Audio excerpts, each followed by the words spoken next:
मैत्रिणींनो, आपण गेल्या 2-3 तासिकेमध्ये जॉमेट्रिकल कन्स्ट्रक्शन बद्दल पाहिलाय.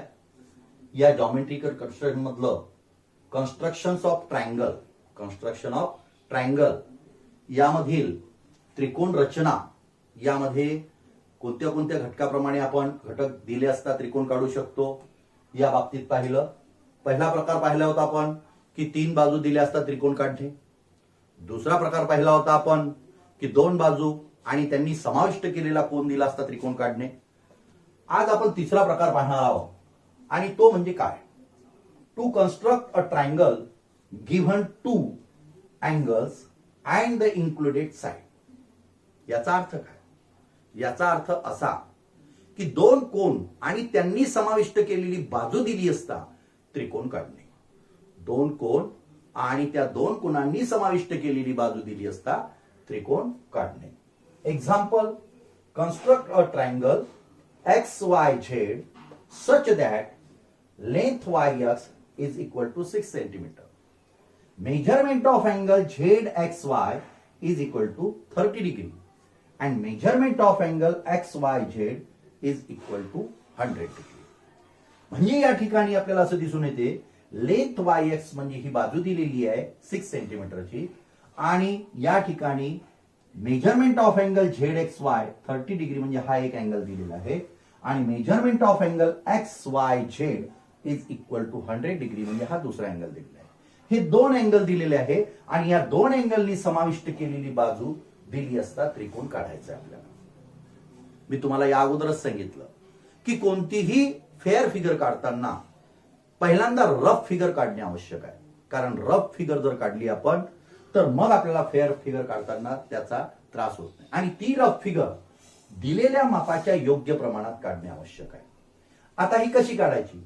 आता एक गोष्ट आपल्याला लक्षात ठेवायचं की या एक्झाम्पल मध्ये आपल्याला असं लक्षात येते की याच्यामधले जे 2 अँगल दिलेले आहेत त्याच्यातला एक अँगल हा 100 डिग्री आहे. 100 डिग्री आहे म्हणजेच या ठिकाणी एक गोष्ट लक्षात येते की हा आपल्याला जो ट्रायंगल काढायचा आहे तो आहे ऑब्ट्यूस अँगल ट्रायंगल, म्हणजे विशाल कोन त्रिकोण निघणार. कारण विशाल कोन किंवा ऑब्ट्यूस अँगल ट्रायंगलचं आपण काय म्हटलं होतं की एक जर अँगल त्याचा 90 डिग्रीच्या वर असेल तर तो ऑब्ट्यूस अँगल ट्रायंगल असतो आणि या हिशोबानेच आपल्याला ती रफ फिगर सुद्धा काढायची आहे. आता रफ फिगर काढताना आपण कशी काढायची बघा की या ठिकाणी आपण ही रफ फिगर काढली. खालचा जो आपला हा बेस आहे या बेसला लेंथ YX लिहायचं 6 सेंटीमीटर. त्यानंतर या ठिकाणी जो ZXY measurement of angle ZXY हा जो X व्हर्टेक्स आहे या X व्हर्टेक्स वर किती डिग्रीचा अँगल आहे? 30 डिग्रीचा. इथं लिहिला आपण 30 डिग्री. त्यानंतर हा तिसरा बिंदू येतो इथे Z. मग बघायचं measurement of angle XYZ is equal to 100 degree. XYZ म्हणजे या Y बिंदूवर आपल्याला 100 डिग्रीचा अँगल काढायचा आहे. ही झाली आपली रफ फिगर. कोणती फिगर? Rough figure. ही रफ फिगर झाली. या रफ फिगरवरून आता आपल्याला फेअर फिगर काढायची आहे. एकदम सोपा आहे. सगळ्यात पहिल्यांदा आणखीन थोडासा आपला वेळ गेला तरी चालेल, पण या रफ फिगरला दिलेली मापा आपली योग्य आहे की नाही ते तपासणं अत्यंत आवश्यक आहे. कसं? या ठिकाणी दिलेले आहे length YX 6 centimetre, YX 6 centimetre, measurement of angle ZXY 30 degree. हा मधातला जो असतो त्याच्यावर आपल्याला अँगल पाहिजे असते. ZXY या ठिकाणी 30 degree. Measurement of angle XYZ is equal to 100 degree म्हणजे Y या व्हर्टेक्स वर आपल्याला 100 डिग्रीचा अँगल म्हणजे या ठिकाणी आपण म्हणू मेजरमेंट ऑफ अँगल XYZ म्हणजे Y वर 100 डिग्री. हे झाले रफ फिगरचे आपले पूर्ण मेजरमेंट आणि योग्य प्रमाणात मेजरमेंट झाले. म्हणजे ही जी रफ आकृती आहे याच प्रकारे आपल्याला फेअर आकृती या ठिकाणी दिसणार. आता कसं करायचं? फेअर आकृती काढताना सगळ्यात पहिल्यांदा आपण या स्केलच्या माध्यमातून ही खालची जी लेंथ आहे ती बाजू पहिल्यांदा काढायची. साइड YX म्हणजे लेंथ YX किती सेंटीमीटर आहे? 6 सेंटीमीटर. या ठिकाणी आपण या 0 पासून तर 6 पर्यंत या ठिकाणी बरोबर अशी एक सेगमेंट ओढून घ्यायची. याला वाय एक्स नाव द्यायचं, या ठिकाणी 6 सेंटीमीटर लिहायचं. आकृती काढताना सगळ्यात महत्वाचा भाग एक असतो की ज्या वेळेला आपण ही फिगर काढतो किंवा आकृती काढतो त्यावेळेला हा वाय एक्सच्या वर आपली फिगर जाणार काढायला, आणि या दृष्टिकोनातूनच हा वाय एक्स आपण या ठिकाणी घ्यायचा वर जागा आपल्याला, जेणेकरून हे जे कोण आहे, अँगल आहे, अँगल काढताना ह्या वरची ज्या बाजू आहे किंवा ही आकृती पूर्ण करण्याच्या हिशोबाने जेवढी जागा पाहिजे तेवढी जागा असली पाहिजे. या पद्धतीनं वरची जागा सोडायची. झालं. आता आपण पहिल्यांदा लेंथ वाय एक्स काढलं 6 सेंटीमीटर. त्यानंतर आपल्याला आता या ठिकाणी मेजरमेंट ऑफ अँगल जो दिलेला आहे या एक्स वर आपल्याला 30 डिग्रीचा काढायचा आहे, वाय वर आपल्याला 100 डिग्रीचा काढायचा आहे. आणि सगळ्यात पहिल्यांदा आपण कोणताही एक काढायचा, परंतु पहिल्यांदा हे प्रोट्रॅक्टर घ्यायचं, कोन मापक ज्याला म्हणतो आपण. या कोन मापकाच्या सहाय्याने सर्वप्रथम आपण या वाय व्हर्टेक्सवर किंवा या वाय पॉइंटवर आपण या ठिकाणी हा प्रोट्रॅक्टर ठेवला. तुम्हाला माहिती आहे प्रोट्रॅक्टर कसा ठेवावा लागतो, कारण आपण 5व्या वर्गातच अँगल काढणे शिकलो आहे. या ठिकाणी इथं ठेवल्यानंतर ही जी काळी रेषा असते ही बरोबर ही झिरो, हा झिरो या समोरच्या एक्स बिंदूची जी ही लाईन सेगमेंट दिलेली आहे याच्यावर आला पाहिजे. आता आपल्याला या वाय वर किती डिग्रीचा काढायचा आहे, 100 डिग्रीचा काढायचा आहे. म्हणून इकडल्या बाजूला एक्स आहे, इकडल्या झिरो पासून आपल्याला मोजायचा आहे. 0, 10, 20, 30, 40, 50, 60, 70, 80, 90, 100 हे मोजलं. तुम्ही म्हणा सर असं कशाला मोजत गेले तुम्ही, 0 डायरेक्ट असतं आपल्याला 100 दिसलं असतं. बरोबर आहे, परंतु 100 आपल्याला दोन ठिकाणी आहे, इथी आहे आणि इथी आहे. कधी कधी चुकून मग आपल्या या 100 वर पॉईंट जातो, ते चुकीचं आहे. ज्या झिरो खालच्या साईडला जर झिरो असेल तर खालच्याच साईडला आपण मोजत गेलो तर खालचेच 100 आपल्याला पाहिजे, आणि म्हणून वर जाऊन त्या ठिकाणी पॉईंट करायचं. इकडल्या साईडनं जर आपल्याला समजा आपल्याला एक्सच्या याच्याला काढायचं असेल त्यावेळेला आपण इकडनं करू, तर त्यावेळेला आपल्याला या झिरो पासून मोजायचं असेल तर वरचेच आपण जे काही असेल ते वरचेच डिग्रीज मोजायचे आणि त्यानुसार पॉईंट करायचा. सर्वप्रथम आपण आता हा 100 डिग्री जो काढलेला आहे आपण आता या ठिकाणी आपण पुन्हा एकदा बघू. हे वाय वर ठेवलं, वाय वर ठेवल्यानंतर या झिरो पासून जाऊ, 0, 10, 20, 30, 40, 50, 60, 70, 80, 90 आणि हा 100 डिग्री पर्यंत आपण हा पॉइंट केला. स्केल घेतली, स्केल घेतल्यानंतर पुन्हा या वाय वर, या वाय पासून मोजले होते या 100 डिग्रीच्या पॉइंट पर्यंत हे आपण ओढून घेतलं. हे माप झालं आपलं 100 डिग्री. आता हे 100 डिग्री झाल्यानंतर ही आपण रे आहे ही आपण वाढवू शकतो पुढे चालून. सध्याची आपण एवढी ठेवली कारण इकडून येणारी जी रे आहे ती त्याला इंटरसेक्ट होते. आता त्यानंतर आपल्याला या एक्स बिंदूवर सुद्धा मेजरमेंट ऑफ अँगल 30 डिग्री घ्यायचा. म्हणजे measurement of angle ZXY = 30 degree म्हणजे एक्स बिंदूवर 30 अंशाचा कोन काढायचा आहे. प्रोट्रॅक्टरच्या सहाय्याने मगा ज्याप्रमाणे केलं त्याचप्रमाणे या ठिकाणी आपण ठेवलं. आता या ठिकाणी एक्स बिंदूवर हा पॉइंट ठेवल्यानंतर इकडे हा झिरो जो आहे तो या रेषेवर आला पाहिजे. आता इथे जेव्हा वाय वर ठेवलं होतं तेव्हा या झिरो पासून मोजलं होतं कारण की इकडे एक्स होता. एक्स वर ठेवल्यानंतर आता इकडनं मोजायचं कारण इकडल्या बाजूला वाय बिंदू आहे. मग इकडल्या बाजूला झिरो पासून मोजायचा. हा झिरो आपल्याला वर दिसतोय, 0, 10, 20, 30 म्हणजे या ठिकाणी 30 डिग्रीच्या ठिकाणी पॉइंट करायचा. हा पॉइंट केल्यावर हा प्रोटेक्टर काढून घ्यायचा. त्यानंतर आपली स्केल घ्यायची आणि ही स्केल घेऊन या एक्स वर, या एक्स बिंदूवर आपण असं पेन्सिलचं टोक आणि जो आपला माप मोजला आहे त्या ठिकाणी त्या पॉइंटवर पेन्सिलचं टोक ठेवून बरोबर त्याच्यामधून अशा प्रकारे हा रे काढून टाकायचा. आणि हे जे इंटरसेक्ट जे दिलेले आहे दोन्ही पण रे, ह्या इंटरसेक्ट पॉइंटला आपण नाव द्यायचं झेड. काय नाव द्यायचं? झेड. आणि या एक्स जो आपण किती डिग्रीचा अँगल काढला? 30 डिग्रीचा.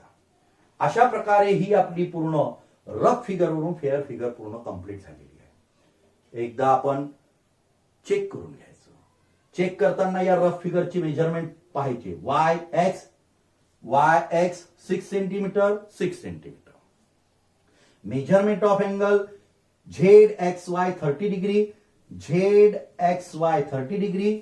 Measurement of angle ZXY 30 degree. Measurement of angle XYZ 100 degree. Measurement of angle XYZ 100 degree. Measurement of angle XYZ 100 degree. म्हणजे ही आपण काढलेली फिगर आपण काढलेल्या रफ फिगर प्रमाणेच आहे आणि योग्य प्रमाणात काढलेली आहे. अशा पद्धतीनं हे जे दोन कोन दिलेले आहे आणि त्यांनी समाविष्ट केलेली ही जी बाजू दिलेली आहे, या तीन घटक दिले असता त्रिकोण काढणे, ही कन्स्ट्रक्शन ऑफ ट्रायंगल म्हणजे त्रिकोण रचना या पद्धतीनं आपण या तीन घटकाच्या माध्यमातून करू शकतो. हा प्रकार आपला तिसरा प्रकार आहे. या अगोदरच मुलींनो मी तुम्हाला सांगितलं होतं की त्रिकोणाच्या 6 घटकापैकी कोणतेही 3 घटक आपल्याला त्रिकोण काढण्यासाठी आवश्यक आहे आणि त्या दृष्टिकोनातून या ठिकाणी 3 घटक दिले होते, 2 कोन दिले होते आणि त्यांनी समाविष्ट केलेली बाजू दिली होती आणि त्या पद्धतीने आपण हा त्रिकोण काढलेला आहे. मला 100% खात्री आहे की तुम्हा मुलींना ही गोष्ट चांगल्या प्रकारे समजली असेल, हा भाग चांगल्या प्रकारे समजला असेल. Do you understand? तर आता तुम्ही हा भाग लिहून घ्या आणि यावरचं होमवर्क मी तुम्हाला देणार आहे. ते होमवर्क नंतर तुम्ही लिहून घ्यायचं आणि ते होमवर्क असाइनमेंटच्या स्वरूपात तुम्ही मला सोडवून पाठवायचं आहे. तुम्हाला माहीतच आहे ते कसं पाठवायचं. तर सध्या तुम्ही हे लिहून घ्या.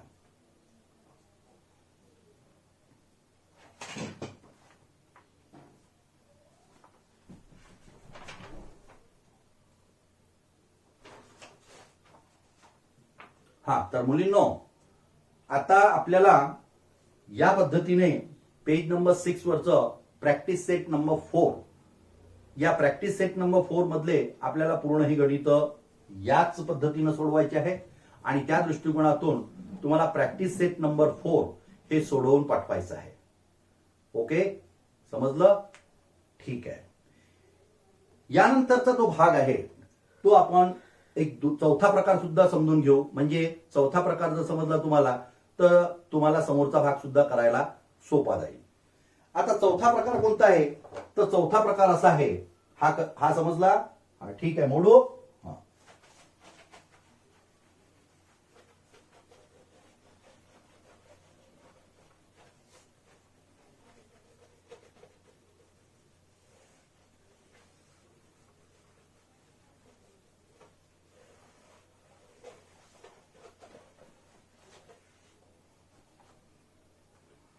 To construct a right angled triangle given the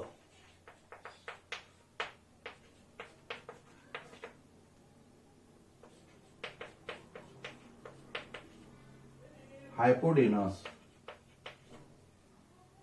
and one side,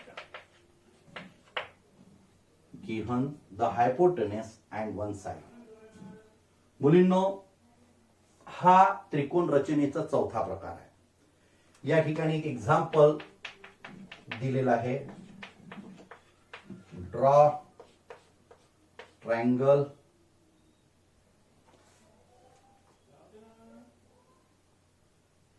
M किंवा या ठिकाणी आपण म्हणू ABC, draw triangle ABC such that measurement of angle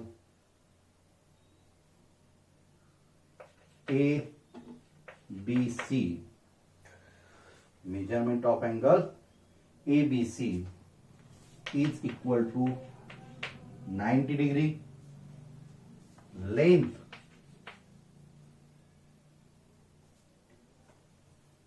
BC is equal to 8 centimeter and length AC is equal to 10 centimeter.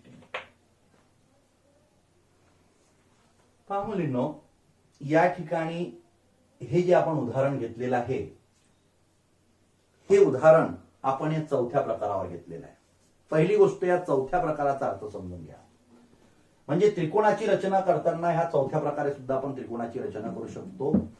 To construct a right angle triangle, हा जो शब्द लक्षात द्या. राईट अँगल ट्रायंगल म्हणजे काटकोन त्रिकोणाची रचना करताना given the hypotenuse and one side, जर तुम्हाला एका बाजूचं माप दिलं असेल आणि हायपोटेनसचा अर्थ होतो कर्ण, हायपोटेनसचा अर्थ काय होतो कर्ण, आणि हा राईट अँगल ट्रायंगल मध्ये हायपोटेनस असतो, राईट अँगल ट्रायंगल मध्ये हा हायपोटेनस असतो. हायपोटेनस म्हणजे काय की 90 डिग्री अँगल जो असतो तो 90 डिग्री अँगलच्या समोरची जी बाजू असते ती बाजू म्हणजे त्रिकोणाची समोरची बाजू म्हणजे हायपोटेनस असते, आणि ती ही राईट अँगल ट्रायंगल मध्ये इतर दोन बाजूपेक्षा मोठ्या मापाची असते. ही गोष्ट लक्षात ठेवायचं.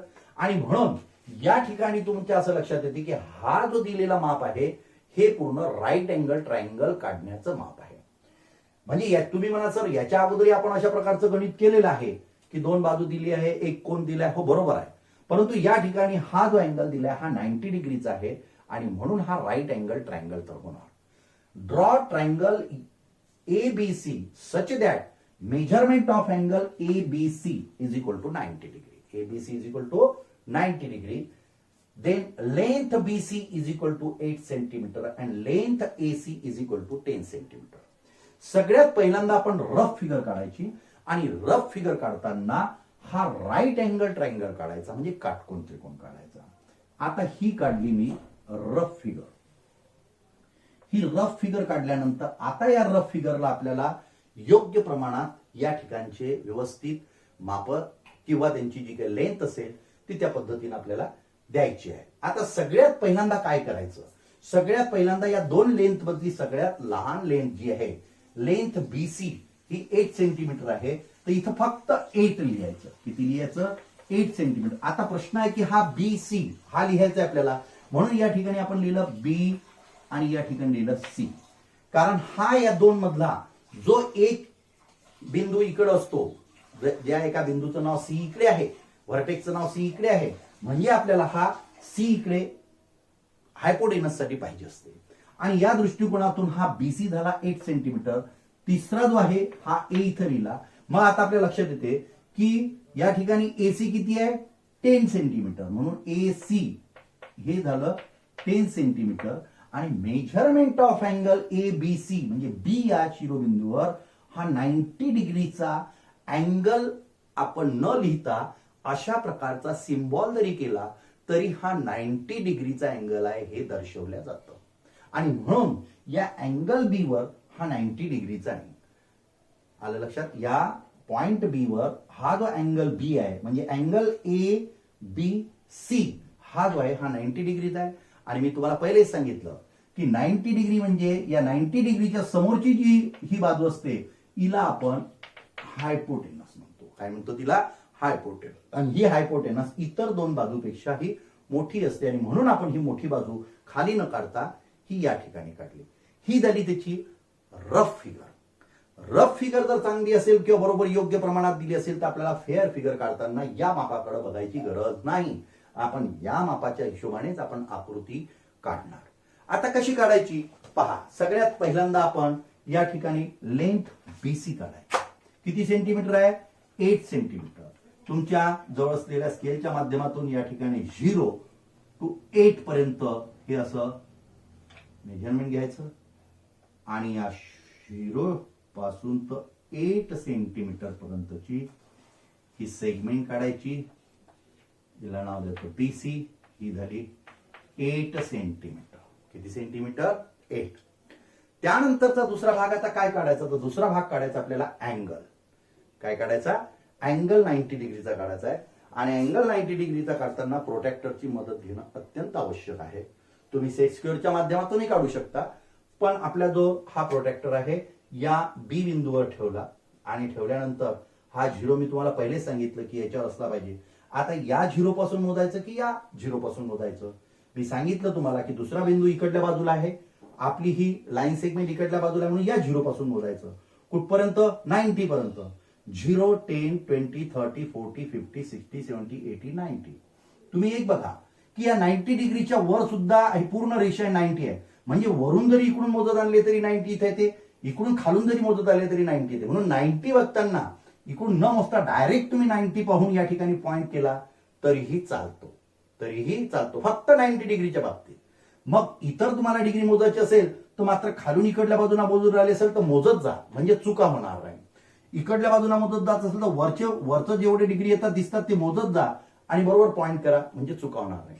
फक्त 90 डिग्री असं आहे की दोन्हीकडून जरी मोजलं तरी बरोबर ते सेंटरला येतं, आणि म्हणून हे झालं 90 डिग्रीचा आपण पॉईंट केला. प्रोट्रॅक्टर काढून घेतला. काढल्यानंतर आपण ही स्केल घेतली. या स्केलच्या माध्यमातून या बी मधून, या पॉइंट मधून हा 90 डिग्रीचा या ठिकाणी हे एक रे ओढून घेतली, ज्याला बी आणि समोर ए, याला कुठेतरी ए येईल, याच्यावर बी ए रे होईल. आता हा झाला आपला अँगल बी 90 डिग्री. आता काय राहिलं, आता या पॉइंट सी पासून तर ए पर्यंतचं मेजरमेंट 10 सेंटीमीटर आहे. याची लेंथ किती आहे, 10 सेंटीमीटर. मग आता ही लेंथ 10 सेंटीमीटर काढत असताना कशी काढायची, तर याला मात्र आपल्याला चॉकचा उपयोग करावा लागेल, म्हणजे कंपॉसचा उपयोग करावा लागेल. आणि याच्यामध्ये 10 सेंटीमीटर डिस्टन्स कसं घ्यायचं हे मी तुम्हाला या अगोदरही सांगितलं. या झिरोवर आपण हे पोलादी टोक ठेवायचं, म्हणजे तुमच्या याच्यात कधी कधी झिरो असते किंवा इथं रेषा सुरू होतात, त्या रेषेपासून तर 10 पर्यंत बरोबर याच्यामध्ये अशा पद्धतीनं हे जे पेन्सिलचं टोक आहे इथपर्यंत आलं पाहिजे. इथं झिरो, हे 10 सेंटीमीटर झालं.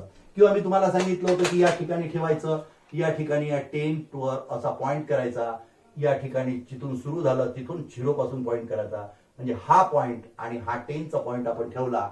मग आपण ही स्केल बाजूला ठेवली, म्हणजे आपल्याला हाताळायला तुमचा चॉक वगैरे हाताळायला किंवा मेजरमेंट घ्यायला बरोबर होते. हे घेतलं माप आपण. किती झालं हे, 10 सेंटीमीटर. आता हे 10 सेंटीमीटरचं माप आपण या ठिकाणी सी या बिंदूवर ठेवला, हा पोलादी टोक. सी बिंदूवर पोलादी टोक ठेवल्यानंतर आपल्याला हे दिसून राहिला की याच्यावर कुठेतरी आहे, म्हणून याला आपण अशा पद्धतीनं एक कर्व मारला, असा मारला. मारल्यानंतर हा इकडे बाजूला काढून टाकायचा कंपास. हा जो इंटरसेक्ट पॉइंट आहे, हा इंटरसेक्ट पॉइंट म्हणजे हा झाला ए, हा झाला ए. आता या पॉइंट पासून तर या सी पर्यंत आपण एक सेगमेंट ओढून टाकायची, एसी सेग ओढून टाकायची, म्हणजे या ठिकाणी ही फिगर परिपूर्ण झाली. हा झाला ट्रायंगल. हा काय झाला, ट्रायंगल. मेजरमेंट याचं 10 सेंटीमीटर आहे, ते या ठिकाणी लिहून टाकायचं. आता एकदा आपण चेक करून बघायचं पूर्णच्या पूर्ण आकृती बरोबर आहे का. तर या ठिकाणी तुम्हाला बीसी 8 सेंटीमीटर आहे, बीसी 8 सेंटीमीटर दिलेली आहे. अँगल बी 90 डिग्रीचा आहे. इथं तुम्ही 90 डिग्री लिहिलं का नाही लिहिलं का काही फरक पडत नाही, फक्त असा तुम्ही या ठिकाणी स्क्वेअर दाखवा, म्हणजे तो 90 डिग्रीचा सिम्बॉल आहे. या ठिकाणी हे 90 डिग्रीचा आहे, हे 90 डिग्री. त्याच्यानंतर या ठिकाणी तुम्ही बघा की एसी 10 सेंटीमीटर आहे, एसी 10 सेंटीमीटर आहे. मुलींनो, या ठिकाणी एक गोष्ट लक्षात ठेवायची की ज्या वेळेला आपण ही रचना करतो, ज्या वेळेला ही आकृती काढतो, त्यावेळेला आपण जे केलेले हे सगळे आर्क वगैरे जे काही असेल कंपॉसच्या सहाय्याने किंवा जी काही आपण ह्या कंपॉस किंवा या पूर्ण साहित्याच्या सहाय्याने काढलेले, याला कुठेही हाताने घोटायचं नाही. हे बिलकुल असं वाटलं पाहिजे की हे कंपॉसनेच केलेलं आहे.